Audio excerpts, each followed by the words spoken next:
Tell there's shit in the background. Well, they don't have background removal, all right? That's not an option. Unless I do this. I want to do that, all right? So I'm not giving them money for Nitro. Why are all the ones that they have video backgrounds? Like, what? Why can't I just have a static background? Like, you can't like import like your own like. You know, like. Nope, not unless I get Nitro. Nitro. Nitro powers activated. Look at all.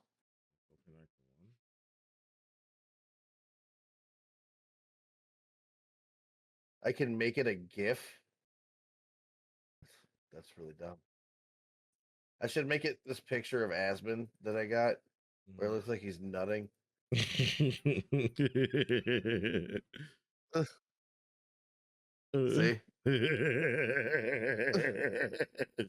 Sure. That'll be the thumbnail. I just want that picture in particular. When it's like what they do that picture. And that's the thumbnail. 2 effing idiots.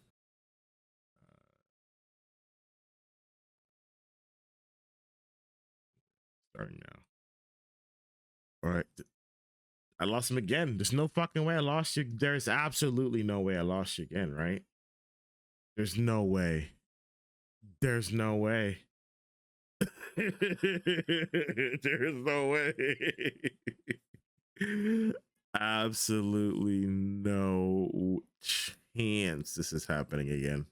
What's up, everybody? Welcome in. This is your boy BigPoppaETJ with the wonderful, lovable Smog the Wise.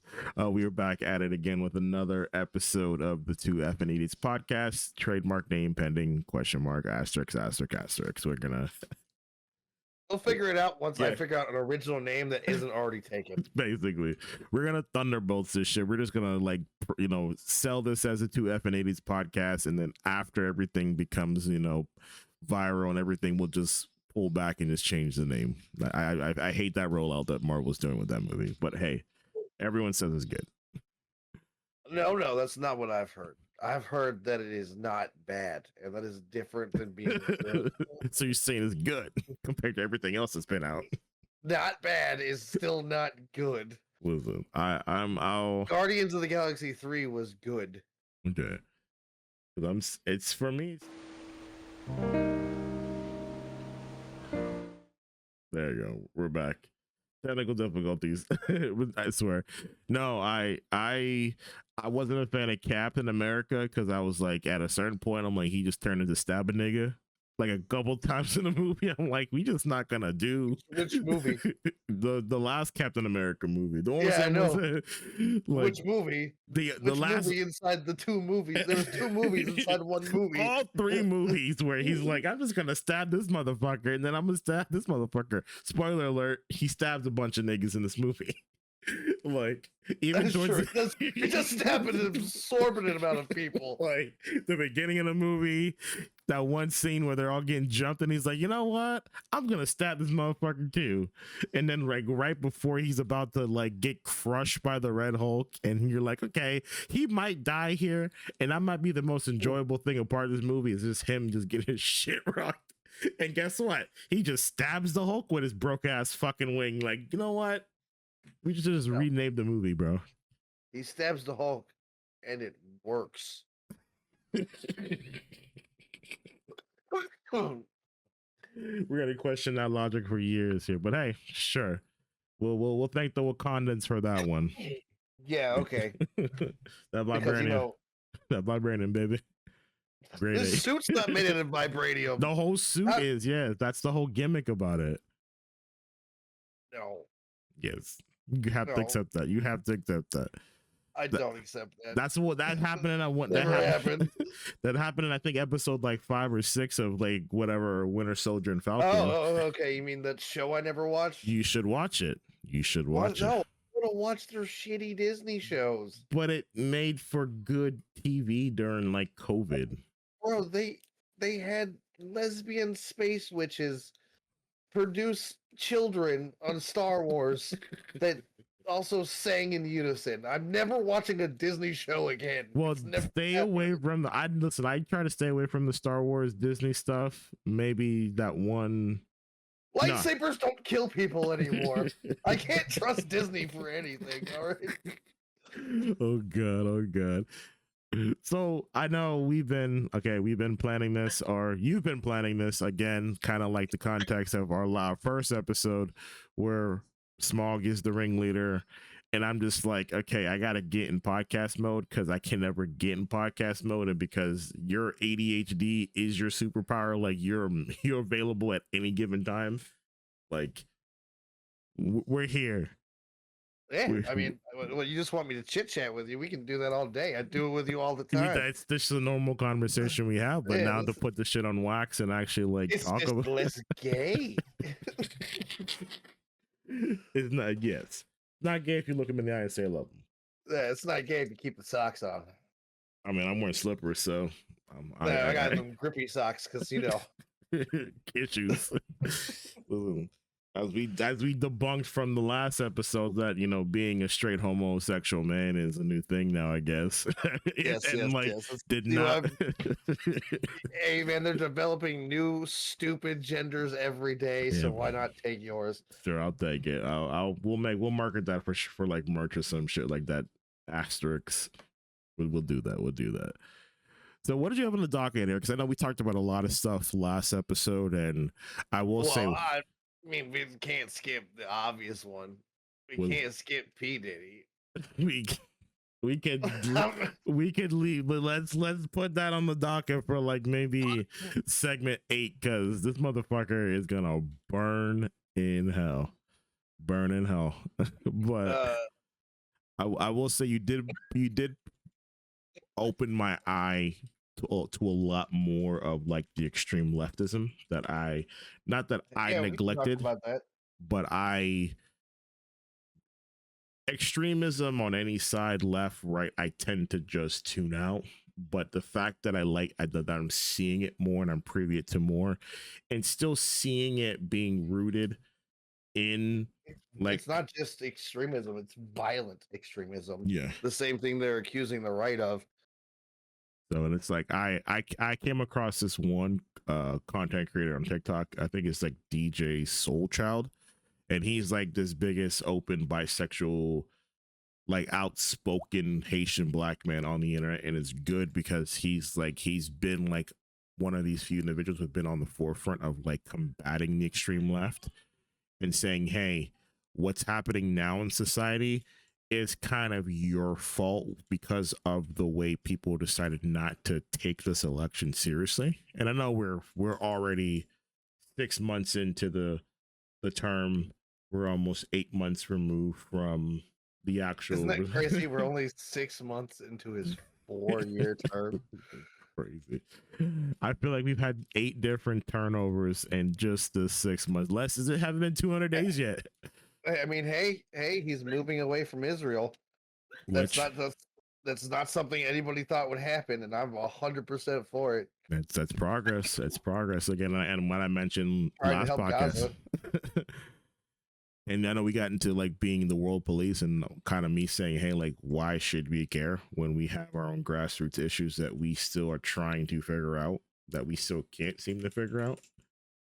And you talked about like that, we talked about passing bills and shit that really shifted things to places it shouldn't be. Like, one thing I've been tracking a lot has been this budget bill, because I haven't paid attention. You talking about the big beautiful budget bill? The budget bill, that's 8 million other things in the budget bill, because the Republican, that's every fucking bill, dude. Every single bill. Yeah. Here's a bill to give school children that can't afford to like eat free apples. But if you look under here in section 8, we're sending this up. Subsection 37, I'm also giving money to gay puppets in the Arab countries. Like, well, what does that have to do with the apples? Yeah, Why like is this on the same fucking bill? we deflect so far from the main issue, and I think this is a lot what's happening with this budget bill. Because I guess what the main goal that Trump is trying to do right now is he's trying to rack up enough capital for this massive tax cut that he's trying to propose, which he's coming to the end of his last tax cut when he came into office, 2017. So like, I don't think a lot of people thought he was going to win his tariffs, and he did. It's on hold. It's on hold. Last time I heard. No, not with everybody. Not with everybody. Like, but just the amount of people that immediately folded was kind of crazy. Yeah. Just, but the market doesn't know what to do. And like now, because what he tried to sue through every branch, like judicial branch, up until it got to the Supreme Court. And then I was so looking forward to recording yesterday, because yesterday was a huge news cycle where the court said, okay, enough with the tariff bullshit. And then he's like, okay, bet, we're going to appeals. So now we're still in a situation where he can still impose the same tariffs that he's been pushing on everybody for 90 days, I think is the threshold here. So the market itself doesn't know how to fucking react, because I can tell, I can glance at my crypto and I can tell when this idiot talks. Like every day this guy talks, it tanks the market. So like, we had a good market week the first couple days. This tariff news comes out again, the Supreme Justice ruling comes out, and then like, hey, let's go back to as normal, because now we're finally getting some stability. And Trump's like, nope, I'm gonna go fuck it up some more. And now I think my crypto portfolio is down like 8% today because of it. So this is how much outside of America news you actually watch. Mm-hmm. But I've gotten some. There's a couple of sources I get my Chinese news from. Mm-hmm. It did exactly what we were hoping.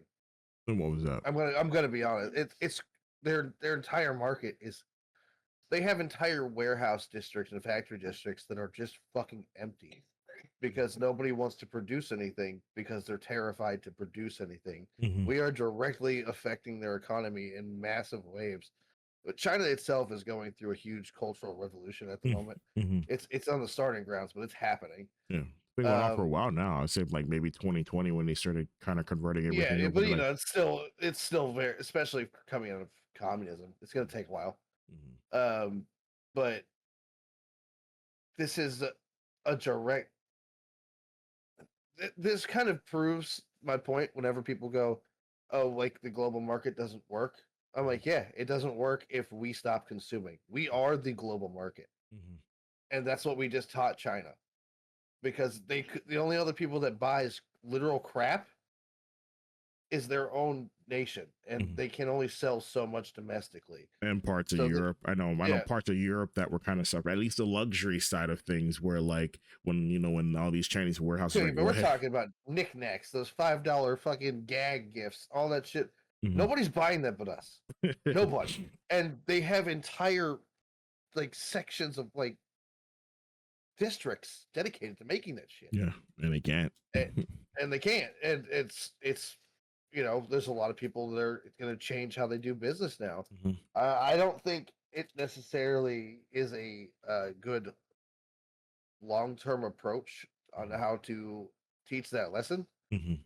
Because I think a lot of people have really underestimated our value in the global market, considering that we've made ourselves like oils based off of the dollar. Like we literally are the global market. There's only one other country that could join us with a good GDP finally, and it's India. India might be becoming a superpower. Mm-hmm.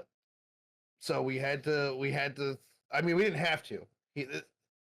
But we've needed to for a while to show our strength in that, and he did it, just not in the way I would have. You mm-hmm. know what I mean? Like he did it in a very Trump way, and it's very forceful. Yeah, he did it with his dick out on the table, and it could have been with more tact. But I think that kind of fits his MO and who he is as a person. He's never been. I mean, the decisions he makes is very logical. Like I can admire that. Like he comes from a place where it's like it makes sense to him.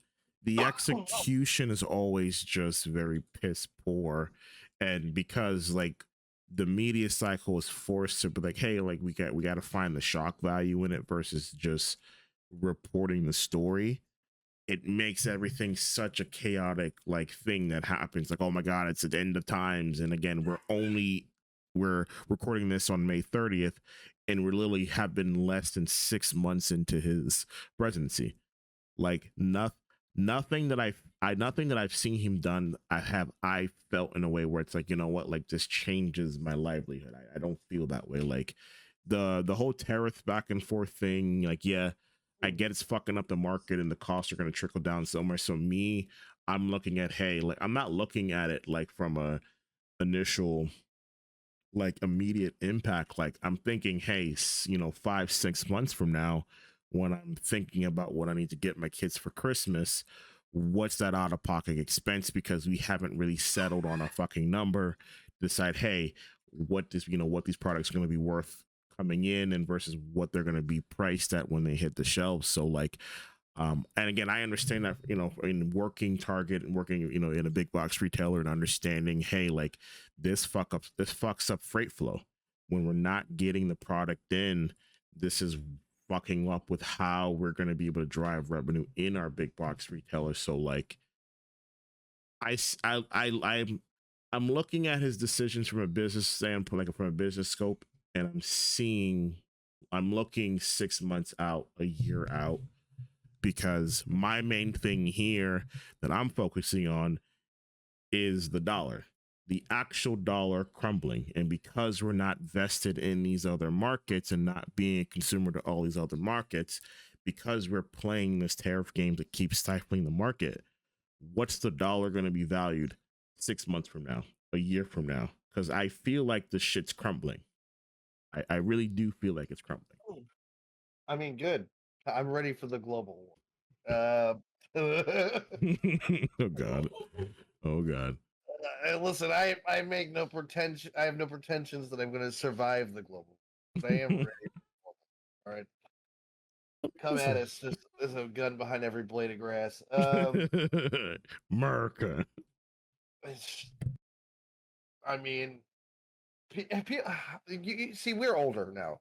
Yeah. And there's a lot of people that are didn't experience Life. the nationalism that came from 9/11. Mm-hmm. People think America is divided. That's not true. America's divided until the moment that we're personally attacked. Mm-hmm. And then you've unleashed hell. Because we'll switch from fuck you to each other to us all being pointing at one spot and being like, fuck over there. As an Arab American, the amount of times I've literally heard these motherfuckers being like, glass the whole area, just nuke it all. Jesus. And I was like, oh, Jesus Christ. You guys know how many countries were involved with that? The thing is, I don't think I'm more afraid of the actual economic fallout versus in like an actual war between countries and superpower. Like what economic fallout? I feel like I'm waiting for the economic collapse. Like I really am waiting for this stupid dollar to not be worth the paper. That we have a self-sustainable economy, right? Like with what backing it? What do you mean? We had okay. Let's get into it. Go for it. Most people don't know the amount of natural resources America actually has. We have lithium. We actually have, I think, it's the largest deposit of lithium on the planet. Huge resource. We have more gas than everybody. Huge resource. We have the ability to harvest more solar than a lot of people, because of our stable climates. Huge. Like for now. What do you mean for now? For now, I feel like all the weather. For now, I feel like we're one EPA bad decision away from saying nah, or because that's one thing they're looking as far as like fucking budget spending and cutting is like cutting programs. They're talking about solar and wind. I know. Yeah, but you're talking about in the context of something else. I'm talking about in the context of if a global economic or war breaks out. Mm-hmm. What do we not have that we? A lot of people will say silicone. No, we get. all this shit is just people that didn't research it enough. We have those things. We don't use those things. So just in case this thing happens. We've been playing the backup game for such a long fucking time. People forget that we have those resources. True. Because that's how long we've been like, well, we'll just keep that and buy it from over there because Just in we've got case. more money than God itself. So give me your resources. minus the deficit we have, but sure, yeah, that We're playing Civ 6 with too much money. All right, that's basically what we're doing. Why use mine when I can use yours? basically. no, no, but I'm Ooh, I've a lot of my news intake, excuse me, is coming nationally. So like, at least like for me, like I can stomach the news cycle, understanding like it's just gonna be like NPR just giving you the facts. Like, hey, this is what happened today. Oh, NPR has an they, agenda. they do. And I love the Civics 101 podcast they had about, you know, how we receive our funding, as a way for them to be like, hey, listen, I know we're getting attacked because they want to cut funding to PBS and NPR, but here's what we really do. So we're just I think whoever runs the Civics 101 podcast, they're out of New Hampshire. So they're their own subdivision of media. So they're not really like we're under the NPR umbrella, but like we don't have to follow the same guidelines, but we respect it because we still want the logo, so we can still syndicate our stuff out there to the masses. And one thing that they pointed that I loved, that was like, listen, like we try to be very non-biased on our product. Okay. I was like, time out. You saying that and then putting out this whole video essay, this whole 45-minute podcast, which again, it is a great listen, because like I learned some information about the broadcasting system that I totally forgot. That like again, it's crucial to how we think it's a nuisance, but like it does affect our livelihoods. Like, God forbid how many times we get a weather alert on your phone or whatever, or like an Amber Alert. NPR is responsible for a lot of laying the infrastructure in surrounding areas to be able to broadcast that signal. So it's like, hey, give me more of that versus you trying to avoid the fact that, hey, you guys are getting personally attacked. Like, give us straight why you guys are useful. Somehow I highly doubt those are the areas that are being defunded. No. That's all I have to say about that. On top of that, you remember back in the 90s, that shit wasn't funded either. No. I remember because at the end of every fucking show, they were like, hey, give us money so we can keep going with PBS. Yes. I remember when PBS almost shut down because there wasn't enough money at PBS. All right. They were talking about like potentially like selling it to like a nonprofit or something shit like that. What's his name? Lamar. What's his name? Lamar Vet. I can't remember his name. Oh, you talking about Butterfly in the Sky? Yeah, he had a whole. I pulled up his C-SPAN interaction. He was up at Congress talking about that thing. Like I think like some like 17 years trying ago. trying to get funding for it. Yeah. Like that was trying to get. So this is not the first. Like this is not something that the government has always been openly funding. Mm-hmm. I know that because it's happened in my lifetime. Like I remember when they were like, "Hey, like we got some huge donations from some private like people. We're gonna be able to stay on for quite a lot longer." Yeah, thank you. Like, I think the concept of like PBS, again, from my understanding and for me being like a media buff and learning this and like film study and TV studies, is the fact that like when TV became popular, it wasn't well received because, shows like, we think about it in retrospect, shows like I Love Lucy, everyone back then thought it was scandalous. To us, it was just another great comedy here, but because that show did not fit traditional modern lifestyles in that time, the guy at the FCC was like, we can't have this.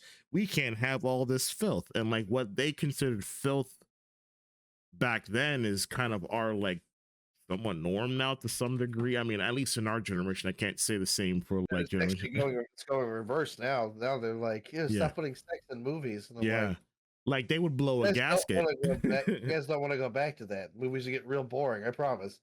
But like they would blow a gasket to see what was going on now as far as how we consume our media and what's out there. So like the push for PBS was to have educational programming that wasn't aimed at selling you something. And that's the beauty of PBS. That's what I remember growing up about it, because I never was like, hey, like I need to go out and buy this Arthur shit, or I need to go out. Like it was always like you learn some moral lesson from it and learn something out of it. I want PBS to stay around.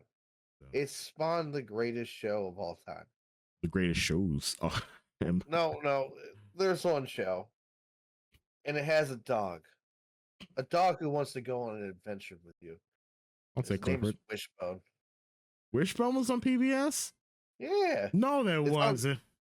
No, it was not. No, it was not. Wishbone was not on PBS. I am. They bought the rights. Yep. Wishbone, PBS. Really? Network, PBS, 50 episodes. 1997. Don't fuck with me in media, bro. Wishbone was a PBS show? Oh, yes, shit. Sir, the greatest PBS show, if not the greatest show ever spawned. Wishbone, the best dog actor. Fuck you, Airbud. I need to sit 10 here. toes down. 10 toes standing down. on business. Airbud's a bitch. All right. Quite literally. you were out here setting fire. Oh my god. Hang on. I want to kind of see what the programming has been. Yeah, give me a list of PBS. I mean, I'm only gonna go circle back to like during our era when we were kids.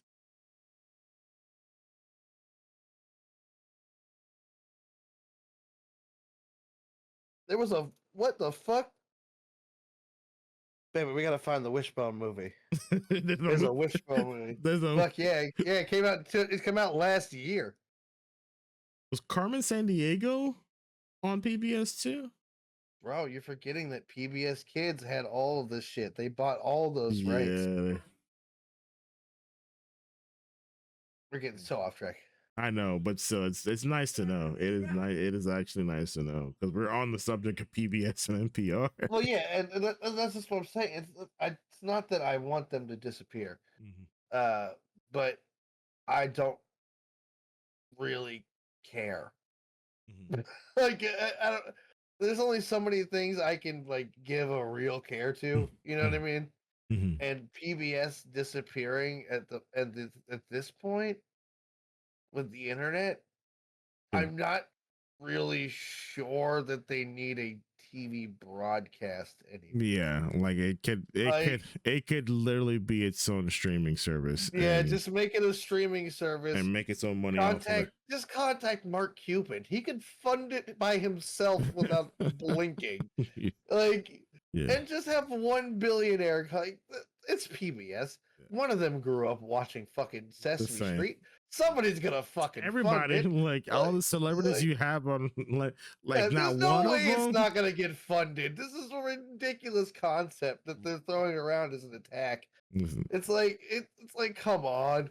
No, NPR is a different story. I mean, I'm sure Mark Soros will come out of the fucking woodworks to somehow sponsor NPR through 13 different shell companies. Yep. So nobody quote unquote knows it's him. We know it's you. We know it's you. Yeah, it's like 90% of left media. But I guess that's the like, you know, that the conversation we're having about PBS and in part is just a stem of basically like what's going on in this administration to find the funding to whatever for this tax cut. Like again, I'm not here for cutting taxes for the rich and cutting programming just so that way your $1 billion friends who make, you know, you're the 1% that make 1 million times more than 90% of the population. if they get rid of income tax, they can jerk each other off all they want. That's all I'm saying. No. If the Trump administration eliminates income tax, I'm gonna pretty much forgive everything else they do. No, I feel like this billionaire should pay their way in. That's my thing. They are. Just they've like that trickle down the way. They've tricked out the tax code, so they don't gotta pay shit. Bullshit. That needs to, like, hey, I want a tax break. I fucking have 4 kids. Like, I mean, then it's time to rise, brother. No, remember, I'm my ass is sat. Stop eating the oats. Listen, it's time. My ass is sat for these next 3.5 years. Again, every black folk made it aware that we sat. I'm here for the train wreck. As a new black man, now that I've been recently inducted into black society. What's up, my nigga? You in? Welcome in, my nigga. We made it. We made it. As a new black man, I demand a revote. Nah. Your ass gonna sit down too. You gonna let these fuckers take this train ride wherever the hell they taking it, and we sat. There's no protest. There's no nothing. There's no fucking white lady on TikTok crying like, "Where's the white people? Where's the black people? Where's Kamala Harris?" We in the house, chill with both the fan and AC on. We is staying our asses inside the house. Like, that's what I'm here for. It's inside the house. Did I lose you? Speaking of, no. Okay. I was thinking of how to progress to this next topic. Go for it. Because I feel like this one is pretty played out, but this one should hit home for you personally. Mm-hmm. And let's get racially charged, guys. Oh God, here we go. Speaking of black people, oh God. How do you feel about this recent insane rise in anti-white talk and segregation? The fact that we have people like Trevor Noah calling to actually resegregate schools and go back to like black and white only schools, and a lot of other large black leaders talking about that as well. And with that newscaster that got recently removed, oh God, she's like Joy or something like that. Getting her name starts with a J. She was constantly blaming, basically everything in existence on white people. And there's clearly a growing, I wouldn't say growing, actually. I'd say more public anti-white perspective being shown. How do you feel about that? I think because, this is, so I'm all for, let's backtrack all the way back. So I'd be for it in a way that, like, the material that is taught is not whitewashed. It's not, we were actually teaching the facts versus, and I guess I'm not okay with the idea of it being segregated. I'm more the idea of understanding that, hey, we're now able to empower our people with the right knowledge and not a whitewashed, white Christian nationalized version of what history kinda is. And well, I mean, I gotta step in there for that then, because the amount of times I've seen the exact opposite and seen history blackwash. It's like people saying that Cleopatra's black. Like, what that is just as inaccurate as white people being like Jesus is white. I never accepted Cleopatra's white. I don't know where that conversation came. Like, They literally just did a documentary on Netflix, or like Virginia Pickett like released a fucking movie on Netflix not that long ago where they made her black, and they were like, she was always black. No, she's. I know that. She's She She was Greek. Oh, she was She was Egyptian. brown. No, She was she's a brown. transplant. She was olive. Yeah, she was olive. No fucking way. She was olive. Yes, sir. Look it up. She is a transplant. She is not from Egypt. She was a foreign beauty that was brought in. I may have only like learned about her through like the small scope of like just a very like I never once thought, hey, this is a black woman, because we wouldn't be preaching. I mean, even if it was in Egypt, they probably weren't black anyways. They were I don't know if They're olive. They're olive. Pretty light. That's how you got people that look like me. They're My people olive. are literally directly above Egypt. We're Egyptian plus. All right. You gotta have the 5G Egyptian attachment.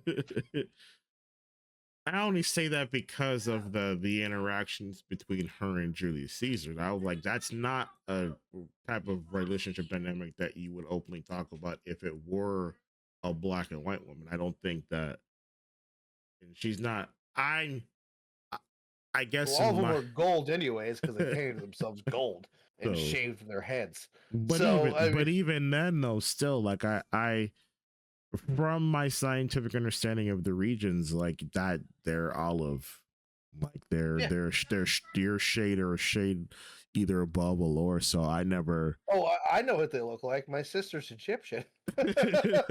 You know, that's. And by the way, guys, that's why I'm speaking with such authority on the subject. Yeah, because he is. I mean, he is one of us, but he is also. He's also. He's a BB. He a BB is him, literally. But like, to my point is like, I get the. I'm not here for the segregation. I want the facts to be the facts. So if it takes if it takes that extreme to be able to say, hey, you know what, maybe it's time to pull in our own, because you're seeing pockets of that happening now with a lot of these kids that are homeschooled. You know, a lot of these, you know, there's no authoritative figure telling you what you can teach, what you can't teach.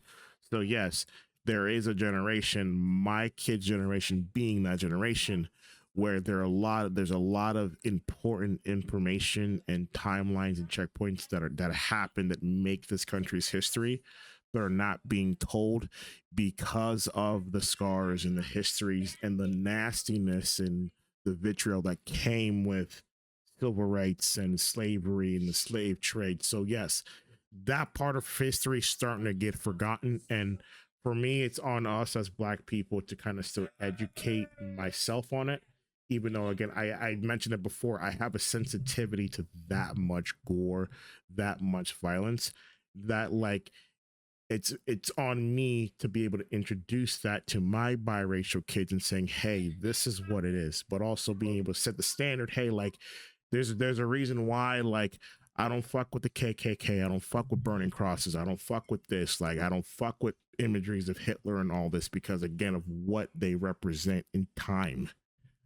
Well, that's kind of why I brought it up to you, because I was with the rising. It seems like we're getting an opposite effect, which eventually will cause another opposite effect on the other side. Mm-hmm. But with the rising open hatred of one race of African Americans disliking whites, does that make you nervous because of your wife? No, not at all, because it's a specific pocket. I feel like, again, we have if you're only gauging it off of what we're seeing in social media, that's not everybody's on the internet. Let's be honest. Like you're learning. we just recently just got street niggas on the internet about maybe 5 to 10 years ago here, and that's opened up a whole new thing of the graver things. But like, not everyone's on the internet. So yes, the information where at times it felt very liberal and very honest and very sincere, depending on what pockets you were, you're seeing that wave. You're seeing those waves change time after time after time. So yeah, it may feel like all of the internet right now is you know, on conservative timeline, on conservative views and the red pill shit, but like now it's their time to be on the internet. Some of us old heads who have been here since fucking beta will have to accept that, like, hey, like it's their time. They are using their platform the way we used our platform. If you And then remember paying for internet by the hour, shut yeah. up. Just saying, remember getting the fucking CDs in the mail with 600 hours 6,000 hours free from AOL. Woohoo!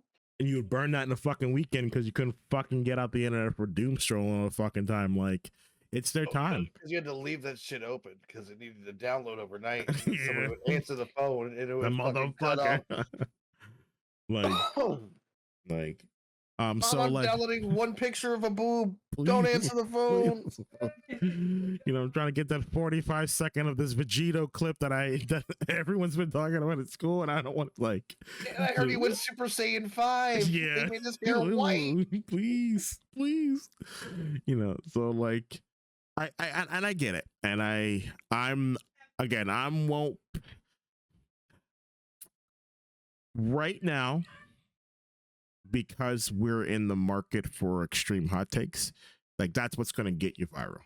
We could say something extremely extreme right now that would probably get us some views, probably get us some shit, but like that's not my mindset of wanting. Let's go. But no, but my thing is, like, we could preach that and continue to create the divide, or we can be responsible for, again, harboring a new wave of togetherness. Like, the one thing that Jew joke. I'm gonna tell him a Jew joke, and we're gonna blow up.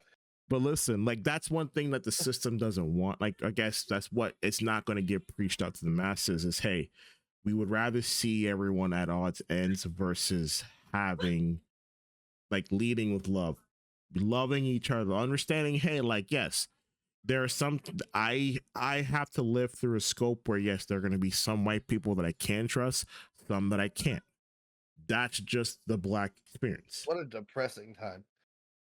The reason was on my mind is I reached out to my the mother of my child, and because I was asking her about her background and whether or not, but he looks very Jewish. Okay, my son. Bad thing or good and thing? With I currently probably a bad thing with the rising anti-Semitism that's happening in the entire world. This is a worldwide event, not just here. So I was just particularly I was talking to her about it because I was like, I was just wondering more about her background because I was like, this is something we're gonna have to. I mean, this is something we should think about, basically. And you also being in an interracial family, just didn't know if that was something that was on your mind recently because of dumb people doing dumb shit. I mean, my friend group's eclectic as fuck. Yeah. So a conversation I actually had today, because I did my daughter's field day today at her school. So something that came up here, like a lot of the kids were like, "Oh, hey, like you're." Like, I got knocked out once at a field day. Jesus Christ. It's not even a joke, man. Me and my mom were walking to the field at my elementary school to go back to the school, and somebody said, "Watch out." Bam. Look out. But I looked up, ball hit me right between the eyes. Ooh, knocked you out. Knocked me the fuck out. That's all I remember is it hitting me. And then I was like, what? Oh, you want to go night-night? Yeah, no, I did go night-night. I don't straight night-night. No, but a lot of my daughter's classmates and kids in her class were like, "Oh, like are you such and such dad?" I'm like, I joked because I didn't want. I mean, I'm like, that's not my kid, but like, I'm glad like they understand. Hey, like they've never, her class has never seen. I mean, they know who I am, but it's like, hey. Like, you're not just this aberration. You're not just, hey, you're like every other Black kid, mixed kid story in town where, hey, like you got a dad, but like your dad's not out here taking pictures or your dad's not out here, taking you to school every morning and this, that, and the third, or like you got one Christmas, like, you know, like some kids are barely afford a Christmas at all in our town at some time, you know, at times because it's so bad economically, and it is such a trash heap out here. But like the conversation my wife and I had was, you know, like she had an issue with one of the girls in her school, one of the black girls in her school, and it all stemmed over a misunderstanding. Like, and maybe that was on me, you know, kind of again trying to figure, you know, trying to introduce the race part of growing up. Like, there's some things that just don't get a pass, some do. Like, you know, my daughter had one of her friends ask her, like, hey, like, could she, you know, could they get the N-word pass, the nigga pass? And like I'm assuming my daughter said it didn't matter to me because she's just that welcoming as a person, not understanding there's levels to it. That one of the black girls took offense to it. So now, hey, because she's grown up around me, she understands, hey, like my family's black, not just white. Like, you know, me having this issue with this black girl because of it, like now, because, you know, and like, and her getting questioned, oh, hey, you're not black enough. You're not 100% black. You're only half black. And all this nasty and hateful rhetoric that a 9-10-year-old child can do. Like, yes, that can cause some type of racial identity issues with her. But again, this is always something that's been an issue since. Yeah, I understand. I grew up like that. So.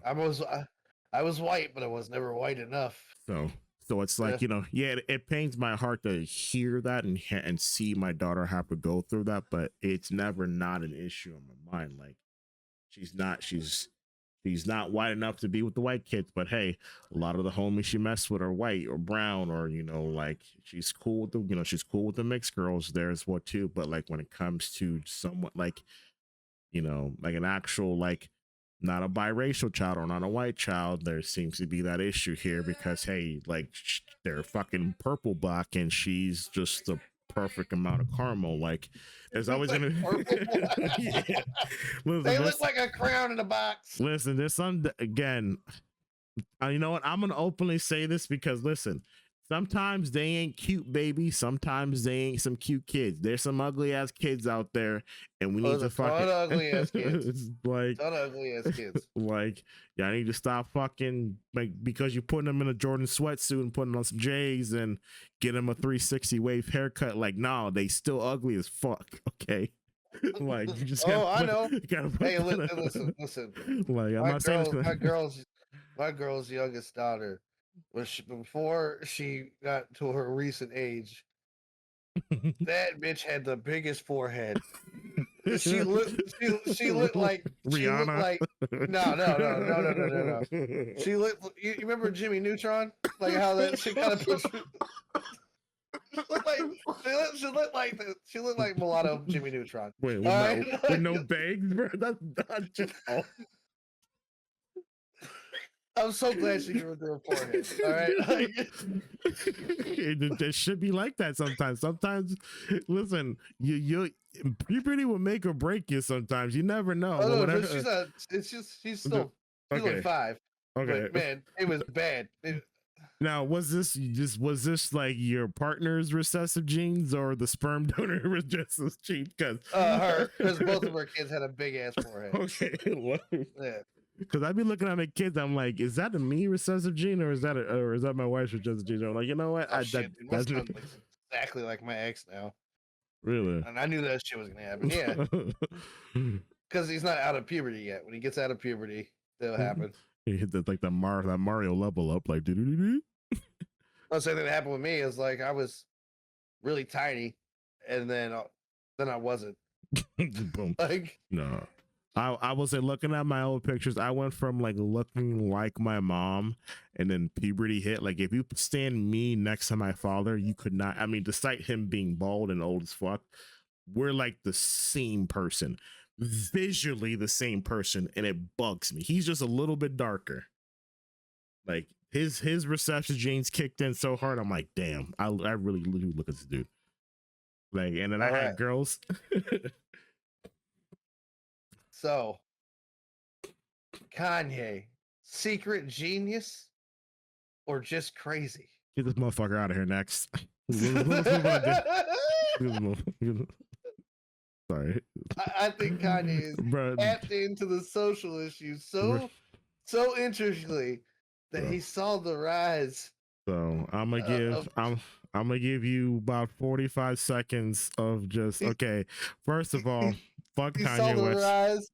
He saw the rise of anti-Semitism and wanted to make a meta approach to it by turning Hitler into slang somehow. Because they started with it. He doesn't say Hitler; he says Hitler. Just like the difference. I just want you to understand. Like since 20 when was the Scooby Poop song Lift Yourself Up, like 2018? Since 2018, 2019, Kanye does not enter my algorithm by design.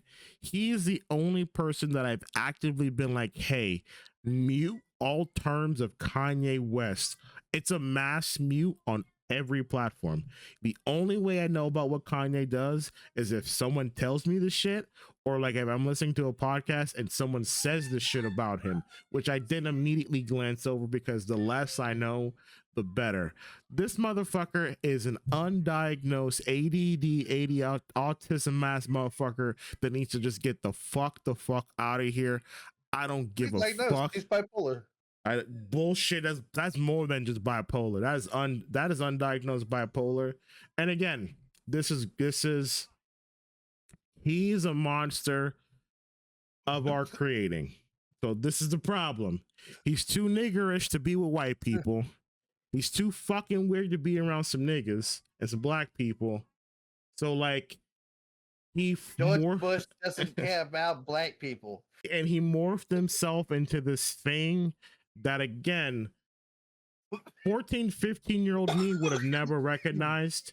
Like, to some degree, I empathize with it because I was like, okay, like, yes, yeah, it is hip to be like, hey, to be like, you're making it hip to be very outspoken and being unique. And that's one thing that I missed about Kanye in its purest form. Now it's branched into something that I can't get with. And it's because you're hurting more than you're helping. I just missed like things like the Kanye workout plan. What happened to that Kanye? So I miss the old Kanye.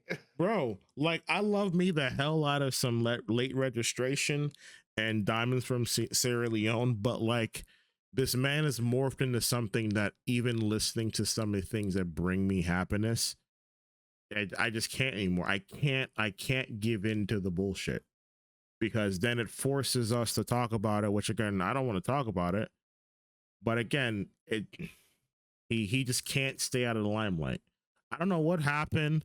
I feel like he was part of that Get Out experiment where like this is a person playing Kanye West. Like this is an actual like they actually perform this this black surrogate with this white fucking anti-Semitic bull. Like that's like not Kanye. It's some white guy in like a lab. Basically Kanye, like him like and some Minority Report shit. Him and Gucci Man. I don't think Gucci Man's Gucci Man anymore after prison. I think he was like experiment number 2. But Kanye, like, yeah, I'm sure Gucci Man isn't Gucci Man after the prison. So like that is not the same person. That is not. So, but he got real bored. Boring. Listen, good for you. Live your life. Whatever. Just stay the fuck away from me because like that might be one person that I may actually strangle to prove a point. Because he's been more harm than good. Like really, you show up to a fucking interview in a fucking Ku Klux Klan outfit just because it's black don't make it right, sir. It does not make it right. An academic stupid ass for having to be in that situation and not punch him the fuck out. Fuck you being flown to Japan for this shit. But like the fact that you had a whole segment, hey, let me go put this piece on. Like you really paused the whole interview, was like timeout. And then come out think we was gonna be cool after that is crazy to me. I knew he was gonna rant about fucking Kanye. I Please, knew it was gonna crazy. You did that just to fucking incite this side of me, man. Fuck that plant. Fuck that person. That's not even a person anymore. Whatever that thing is, get him the fuck out of the internet. Period. Like, guess what? I'm going on the piratebay.com just to download and pirate your shit, so that way I don't have to farm streaming numbers for you, sir. Like, that's what it is at this point. Like, that's what's actively being talked about in public forums on podcasts. Like, we're literally pirating your shit so that way we can actually give a fuck about what you have to say. No one still gives a fuck about what you have to say because you're falling off. Like, this is the blueprint of, hey, this is how someone falls off as an artist, as a celebrity. I mean, he said that years ago. So, but I want to talk about it. Unless so no. Do you have something you want to talk about before we get into it? No, that was my Kanye rant. There you go. It's on the wax now. It's officially on wax now. Go for it. Diddy. Okay, there we go. Have you been following the Diddy trial? I've been following the Diddy trial narrated by the voice of Torre. You remember Torre from he's like a huge hip hop guy. Was on MTV a lot. So like I follow a lot of his recaps. So I haven't gotten the full gist of everything up until today, but some of the sound bites and everything that I've listened from NPR and his reporting of it. So what do you think is the craziest part so far? So we've established that Diddy's a cuck. That's one thing. Extreme cuck. Extreme one. We've also established that he's a Marvel villain. That's been the terminology here. Yes. We've also established that, because you're a part of hip hop, you can't testify against someone who's done some heinous shit to some fuck without being called a snitch. Case in point, Kid Cudi. Like, I feel like we talk about Kid Cudi so much over the last Kid Cudi, bro. Like, he cannot catch a break. Like, this man he stopped making drugs. His music went downhill. He started dating a chick, then his life went downhill because they started setting fire to his shit and breaking into his house. What? Poor Kid Cudi, he just wants to sit there and be a mediocre music man. No, like, you let a motherfucker come into your house, unwrap your gifts, lock your dog. Yeah, that's some fuck shit. Unwrapping somebody's gifts. That's some petty. There's no way that wasn't Diddy himself. You know what I mean? Like, that was Diddy. It had to have been Diddy. They say he was out of the country, but allegedly. Who goes and unwraps somebody's gifts? Like, that is the most petty shit. Hey, he's gonna be so mad that I take away the joy of revealing his gifts to him. Listen, the thing is, I'm petty, but like, if I was petty with money, that'd actually be some shit I would do. Like, if I had money and actual power, be like, hey, you know what? I'm just gonna just break into your house and just sit with one light on and unwrap every single gift. I'm taking all the spoons out your cabinet just because I could. Like, bending one tongue on every fork one different way. Just saying. If you put on fake eyelashes and it's like a dual set, I'm taking the left set. You're not gonna have no left like eyelashes in your set. You're just gonna have the right ones. Like, I'm that petty. But like, the fact that like it played out that way is hilarious. It's like there's a humor. It's very Boondocks humorous, which again, insane. Who does this shit? I credit Magruder for having that much foresight to be like, hey, this is gonna be this big of a circus show that like I'm gonna be hinting at this for 3 seasons and no one's gonna fucking get it. We got it. I got it on the first try. I was like, you know what? I see it. I see it. They're saying that they can basically directly connect him to like Big and Tupac, right? That's being thrown around out there. I think the most egregious thing about it here is, again, like, I'm not an advocate for SA, like, at all. Like, and a lot of the rhetoric behind this trial is rooted in that. Hey, like, I'm using this heinous act to control Well, someone and manipulate someone, and that's until that. until he is convicted, uh, I can't really say Hmm. yes or no on the SA thing because there's also a lot of proof towards Diddy Hmm. that or no, like in favor of Diddy Hmm. that she was a very willing participant Hmm. with multiple different people saying so. Which it could be coercion, a whole like fear, manipulation, Hmm. but until there's a proven in the court of law, Yeah. I'm not willing to. I'm not saying he's not a terrible fucking person Hmm. because he definitely is. But innocent until proven guilty, I believe in full heartedly, Yeah. even though The evidence I know is OJ did it. You know what I mean? Like, yeah. even though we all know OJ did it, I think OJ got away with it. and I think to the psychological part of it as well too, it's like we've all been okay, not to that extreme extent, but there is a level of things that we're able to stomach being with a partner. So if we understand, hey, that this brings joy to my partner, vice versa, yes, that Yeah, rhetoric in the frame of that relationship is going to be in agreement of it, even though it may, okay, like again, case in point, like I got no, volunteered. Listen, case in point, I got volunteered to do field day for my kid. Did I want to do it? No. I in my mind personally looked at it as a wasted day, but again, was able to see my kid have fun, being able to do the thing that I love, which is photography, and be able to capture the day for a bunch of kids or for a school. Watch my wife give her life essence into wanting to make things happen for not just our kids, but for every kid in the school. So, like, yes, it may have been annoying for me to lose a day. Just I could have sat around on my ass and done nothing and maybe recorded more podcasts, but the effort put in is beneficial and it transfers elsewhere. So, hey, that motivates some other kid who decides they want to have a family and say, hey, maybe I want to go do a field day as well too. So yes, there's some things that we stomach in being relationship that we're willing to do, but again, it all depends on the gravity of it. And I just feel like a lot of what's being mentioned in this is, yeah, you're hearing the manipulation side of it, but you're also listening to a side where, like, hey, like, it is the victim trying to appeal to the humanity side, the humane side of their abuser, alleged abuser, excuse me, until proven. So like it's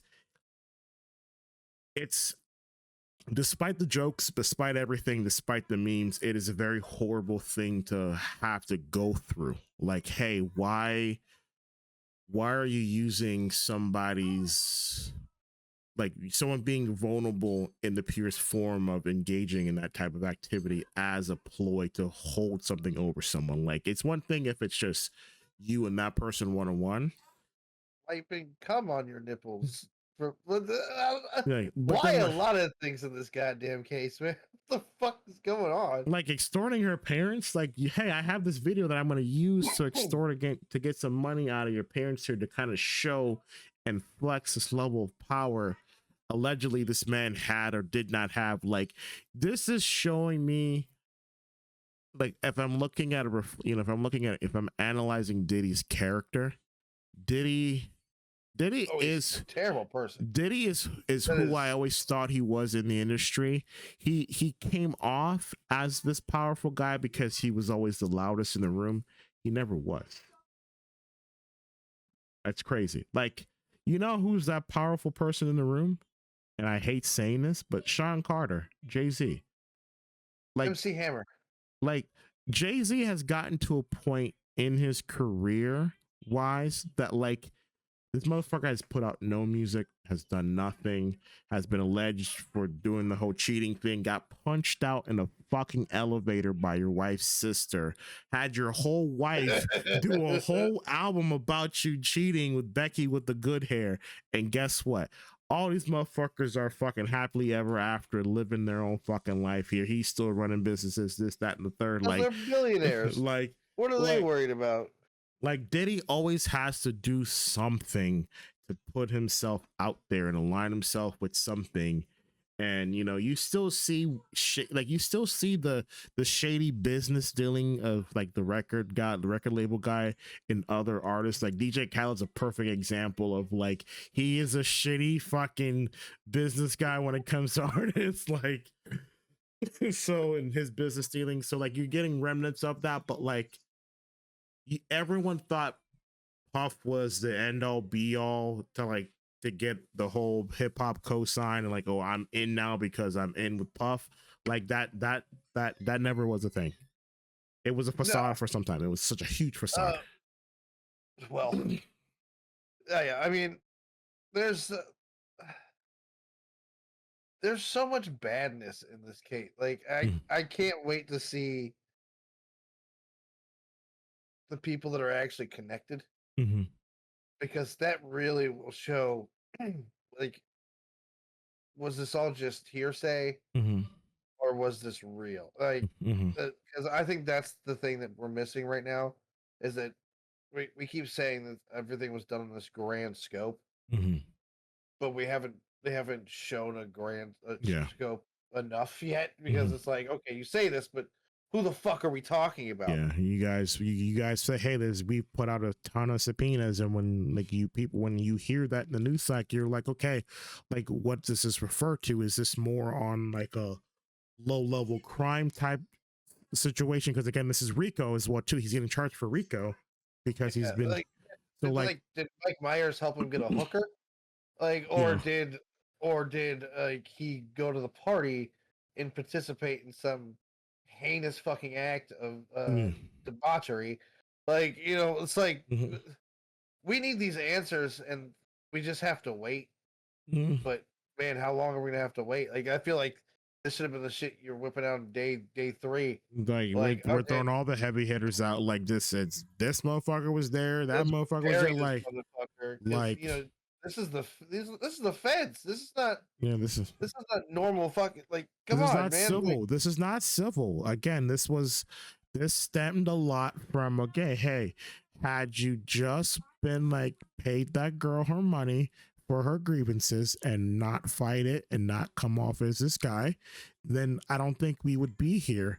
But I think because, and I give Cassie so much credit for this, because she went after the business dealings of Diddy. This opened up a whole new level of like downfall, because of the fact that it's not just, okay, I'm just being spiteful and just doing this out of my own pocket. It's I'm using all my equity to be this heinous person, and what I'm doing is fucking illegal. That's gonna topple his empire. Whether the Diddy empire is over. Out of this clean, yeah. Even if he gets out of this clean, or I should say, consequence free, he's definitely not getting out clean. Because I don't know if you've heard about some of the shit he's into, but they gotta glisten, motherfucker. They gotta look like newborn seals. Nope. It's over. Like, who's gonna work with him again? Like, nobody's gonna want to be connected to Diddy for 10 years. How long is this gonna take for people to get? Like, it's gonna become He's done. I don't think we would. Oh no, I think he could come. Like, even like the worst, because like you've heard about Weinstein has a potential to get out, right? I'm being serious. Like, apparently they have good proof that a lot of the shit that was said about him was like, basically, you're saying they used him as a stepping stone to go after all these other people. That's like the feds did. They basically burned him on purpose to get the conversation go, like, start getting people like Diddy, yeah, and Epstein and stuff like that. And so he actually has an appeals trial coming up soon. So it should be interesting, because people say the government doesn't do shit like that, but I don't know if you guys read the Kennedy files, but the government definitely does shit like that. Yes, they do. So it'd be interesting to see what happens, because what if Weinstein really didn't do any of this shit, and it's like, okay, I don't know if that's a conversation that we're ready to have, though. That's also. Oh, it's all hearsay. It's all hearsay until it happens. And that's I feel like however this ends, whether it's him underneath the jail or he sustains some level of freedom, stay the fuck away. Like it's one of those like stay away from me type feelings. Like why? Like regardless if there is some type of musical genius there, why would I want to be associated with that? Yeah, he's gonna have the OJ syndrome. So it's like even though he got away with it, everybody knows something about it was at least one part of it was real. You know what I mean? So it's like that's enough. Like so I mean, it's just and again it's uncomfortable, and I am sorry that Cassie has to go through this while giving birth to a child in this. Like, oh yeah, Jesus Christ, like having like, hey, regardless of how much of your laundry's been aired out with your now partner, but like I feel bad for that person. Like, hey, like I'm not sure what I'm not sure relationship after this. Like, good fucking luck. I mean, if that's something that they've been open and honest about here, that's one thing. Because again, like there's that level of trust between her and her partner, but like it has to make you feel uneasy hearing that. Like, hey, like, oh, so like this is what it is. Like you're okay with that. Like you're okay with being that open and hey. And because you only get specific, like again, not being misogynistic or anything, but like there are different layers of your partner that you do get that she's willing to share with you. So like, oh yeah, people will probably put her in uncomfortable situations that she was never ready for to begin with. If she tries to get into a new relationship, if that's what you're hinting.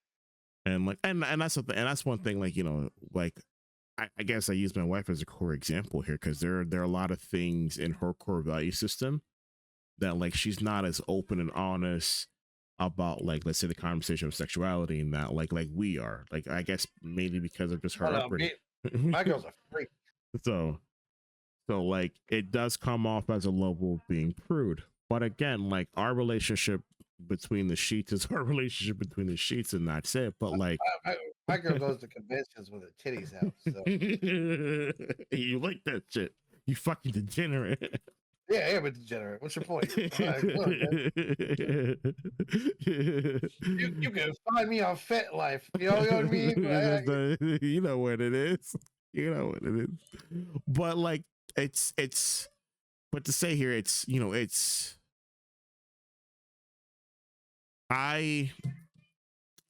I will openly say this here, like to some tact here, but like I got the gist of kind of what her last relationship was before me, with the person that was before me, and that person is on my like, hey, if you get a call in the middle of the night saying, hey, can you get me out of jail? You know why? Like that's the only person that I feel that way about of, and I have to be very careful with that as well too, because of the fact that like I'm also, I mean, not that this person gives a shit, but like I'm raising their kids. I have raised their kids. Their kids have been my own. Like your daughter calls me dad. So like I had to take that victory over wanting to see him 6 feet deep. So yeah. And there are times where like that part of that little information that she has given me about that does haunt me, because I couldn't fathom being that evil to hurt someone to that degree. I mean, so like I could, but like it just like I know where I'm at, where I know where I'm rooted at. Some of my stories, I can totally believe that. So so I just feel like it's tough. It's tough being that guy. And again, shout out to Cassie. Shout out to stepdads. Shout out to Cassie. Shout out to that guy. Like again, I commend him for if he's in her corner, like he is a good he whatever. I don't want to gender assume, Like they have to be an amazing foundation for her to kind of have to relive this and relive every single haunting fucking moment of this, because I would have fucking New Jack City his ass. Like the whole scene at the end where Nino just like motherfucker just pulls up, bam, and just Diddy falls over. Like I just feel like that should be the outcome for him. Like 17 years. But I haven't seen it in 17 years, but that's the scene that stands out. It's like it's very like Diddy should go out like Nino Brown. Like regardless of what the verdict is, he could walk out of there clean. The next thing that's gonna happen is he's gonna walk out and just bam. And I'm not here to advocate for violence, but I just think that you've been that heinous of a person to one person, like to that specific person. What like you're saying is like you believe karmic retribution should happen to people that evil. Yes. Yeah. No, I mean I agree. And if karma was real, that would happen. But I think it's definitely been proven that it's not. Good things happen to bad people all the time. Yep, so that's if anyone's curious about the American justice system, that's what it is. Hey, sure, whatever. I had all my dirt out in the mud, and then I get to go fucking retire in Arizona, and then come back and try to have a fucking whole entire second life, and it's and then try my best to separate myself so far away from that. Like, it's sad, but I think it's hard now to do that with social media, because like you can't even fucking flicker booger without someone pulling up something from Twitter 10 years ago when Twitter was the wild, wild west, when there was no morals and ethics there. Listen, you can't cancel me because I don't give a fuck about your opinion. We're already canceled. We're already canceled. Yeah, I'm already, I canceled myself. Fuck you. I'll say whatever the fuck I want.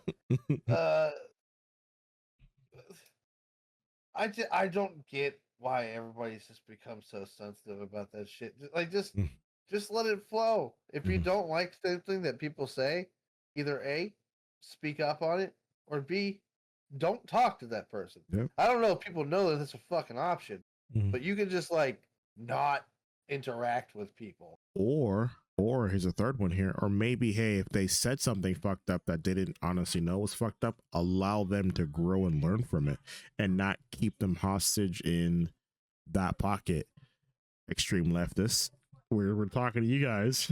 Like we're talking. When you talk about like super old shit, yeah. Like to pretend that somebody's the same person as they were 5 years ago, a year ago, 10 years ago. It's like, are you kidding me? When I was 5, I thought that I could be a Ninja Turtle. Yeah. Listen. So are you saying that my opinion now, that I know that's not fucking possible yet without robot bodies or some mutation, that I'm never gonna be a fucking Ninja Turtle? No. All right, like listen, there's all this. I didn't know that at 5. It was like it's either Power Ranger or Ninja Turtles. That's my life plan. Let's go. And then when you turn 8 or 9, when you got introduced to anime, it's like I could probably be a Super Saiyan. I don't know if I just yell in the air probably and like have that vein pop up, like could grow a tail or some shit. Like let us live. No, I actually knew I'd never be a Super Saiyan, but what I do try to do every once in a while is the Kamehameha. Everyone did. Humans can do that. All right, so. That's still in that purest form when he learned the move from Roshi. It's like we all were like we all did the motion. That was such a purest moment. Like that's what for me, like I will always love about Dragon Ball. The franchise is those pure moments where he was really trying his best to be the best he could. And then he became the best and didn't know how to fucking wield that power until it got to his fucking head. Like that's the ebb and flow. You don't have a penis. Like so inappropriate now that he couldn't get away with that. But at the time, you're like, okay. Like, what do you mean? Bulma shows up and the first thing she's like, "You want to see some titties for a Dragon Ball, little boy?" Yeah. All that You're a creeper. We're gonna Toriyama, you're a creeper here, sir. We listen, but it was Well, it's dead now, so there's a line in an episode from Bluey when the dad's trying to tell them like his backstory and how like he met his mom. He's like, it was the 80s, okay? Times were different back then. Like that's literally what it was. Culture was different. Japanese culture is different from American culture. So like getting introduced to that is you're like we don't even want to get fucking started on that shit. No, that's a whole I've been following that fucking listen, Japan only changed the age of consent like 7 years ago, and it used to be like 12. So like, well, no, it's not our culture to judge. This is how they used to fucking get down. Like, and it's like people were getting mad at anime for it. And it's like, well, you decided to go out of your way to go to somebody else's culture and consume it.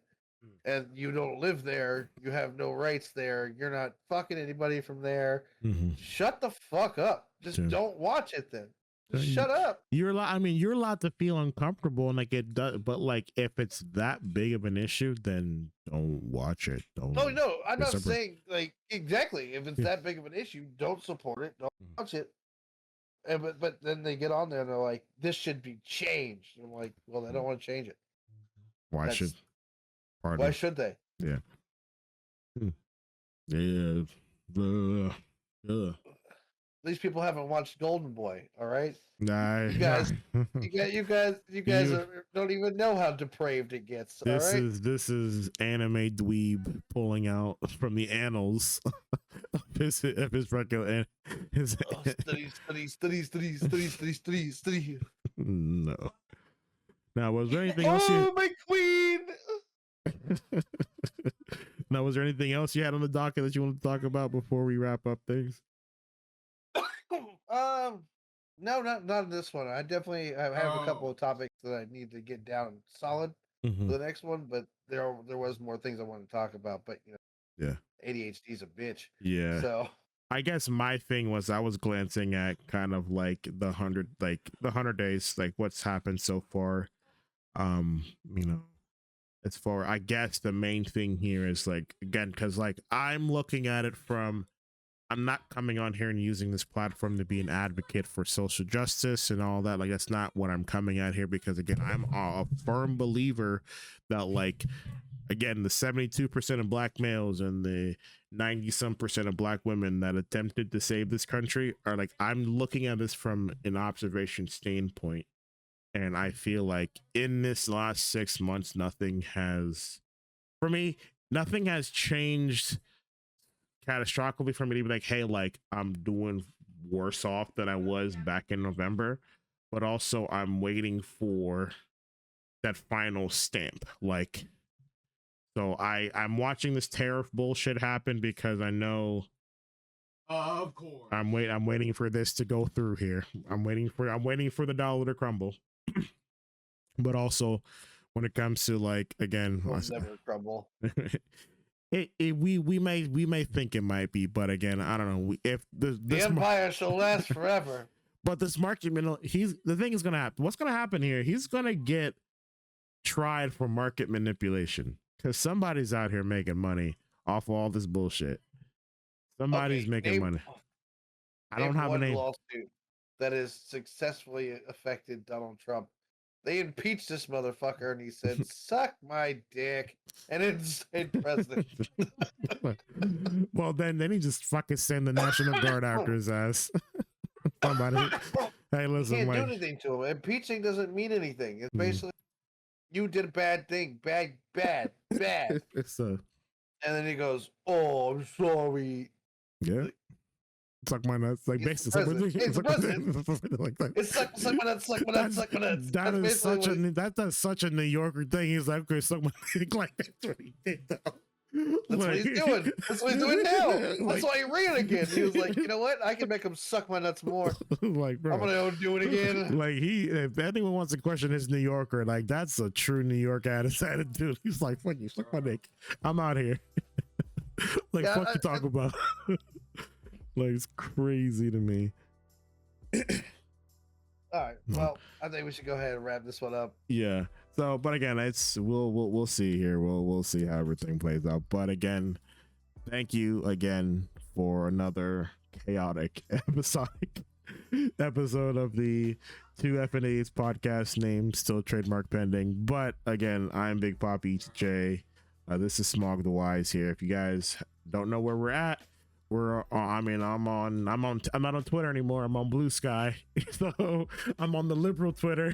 So you can find me at BigPoppaETJ. You can find me at I don't like openopinions.com. So he says allegedly.